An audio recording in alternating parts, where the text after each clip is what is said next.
Excellences, Monsieur le Président de la République de Djibouti, Monsieur le Premier ministre par intérim, Monsieur le Président de l'Assemblée nationale, Mesdames et Messieurs les membres du gouvernement, Mesdames et Messieurs les ambassadeurs et les ambassadrices,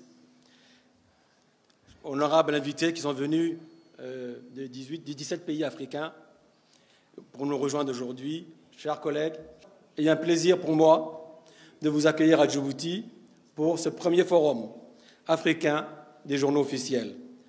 Permettez-moi donc de vous remercier pour ceux qui ont fait ce si long voyage pour nous rejoindre aujourd'hui.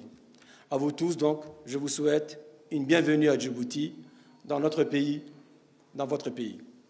Mesdames et messieurs, cet événement qui, pour la première fois, rassemble des pays africains autour de leurs journaux officiels, s'inscrit au cœur d'un enjeu important, la gouvernance juridique au service de l'État de droit, la gouvernance juridique au service de la transparence et la gouvernance juridique au service de la confiance entre les acteurs publics et la société civile.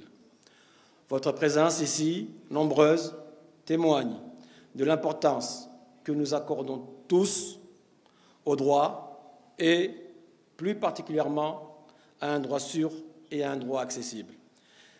Excellences, Mesdames et Messieurs, en publiant nos lois, en publiant donc nos décrets, nos arrêtés et nos actes administratifs, le journal officiel assure la diffusion des normes qui régissent notre société. Il rend le droit visible, il le rend fiable et il le rend opposable. À ce titre, il est un instrument de confiance entre les gouvernants et les gouvernés. Il est un vecteur d'intégration économique en sécurisant le climat et l'environnement des affaires et il améliore le travail des professionnels du droit et des administrations tout en favorisant la recherche pour les chercheurs et pour nos étudiants. Le journal officiel est donc le reflet de la mémoire de nos institutions et il est le garant de notre sécurité juridique. Et comme toute mémoire, il nous faut le préserver et il nous faut le conserver. Malheureusement, comme beaucoup de nos archives, parfois les journaux officiels ont été fragilisés par les outrages du temps ou par des conditions de conservation difficiles. La perte ou la détérioration d'une édition d'un journal officiel n'est pas simplement une perte matérielle, c'est la perte d'un fragment de notre histoire, d'un pan de notre mémoire.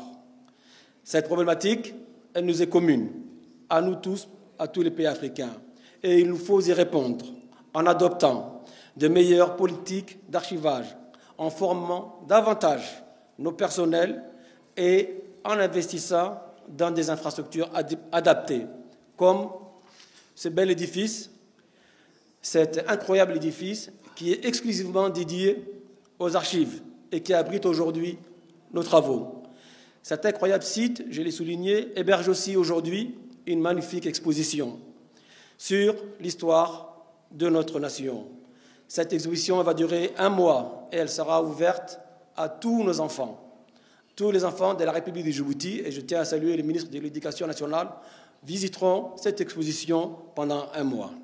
Je remercie également le président de la République pour son soutien constant concernant l'organisation.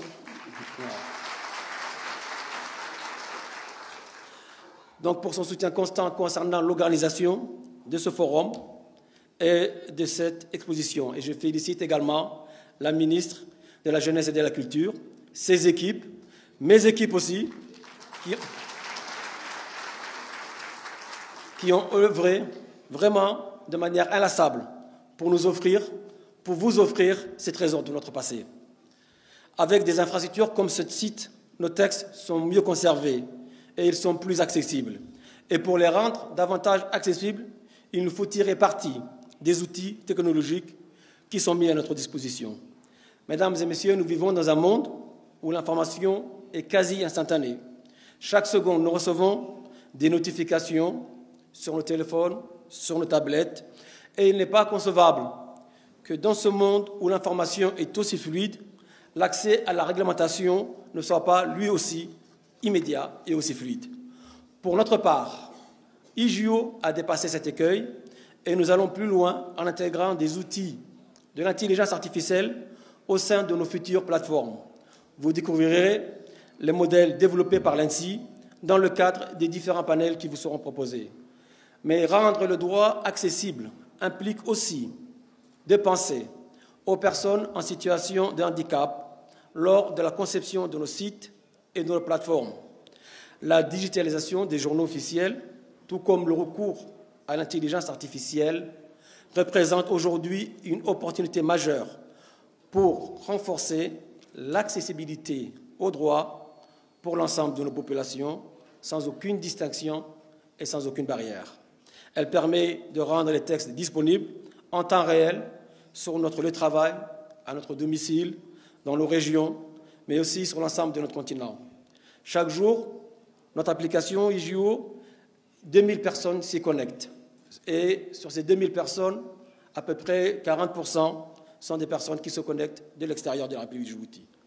Pour autant, cette transition numérique, elle doit aussi être accompagnée de garanties solides en matière d'authenticité, en matière de sécurité et plus précisément en matière de cybersécurité et en matière de protection des données. Ce forum, donc, il constitue aussi une opportunité pour chacun d'entre nous de partager les meilleures pratiques et les innovations mises en œuvre dans nos pays respectifs, qu'il s'agisse de la modernisation des processus éditoriaux, de l'utilisation des technologies de l'information, de la mise en place de plateformes numériques sécurisées ou encore de la collaboration avec les institutions judiciaires et administratives. Chacune de nos expériences représente une richesse à partager et à valoriser. Il nous faut donc encourager l'échange d'expertise et la mise en réseau des acteurs nationaux pour renforcer la qualité, la fiabilité et la portée de nos documents.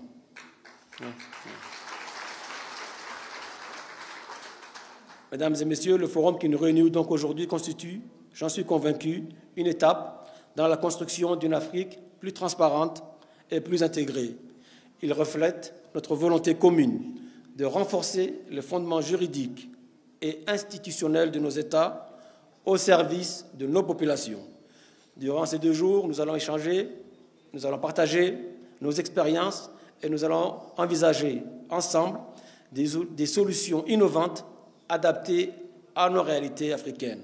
J'espère donc que ce forum sera un espace d'échange fructueux et un moteur de coopération renforcée entre tous nos pays. Je vous souhaite donc à toutes et à tous, au-delà des travaux qui nous réunissent, de profiter pleinement de notre exposition dans le hall, plus bas. Et bien entendu, je vous souhaite un agréable séjour dans notre belle ville, Djibouti. Je vous remercie de votre aimable attention.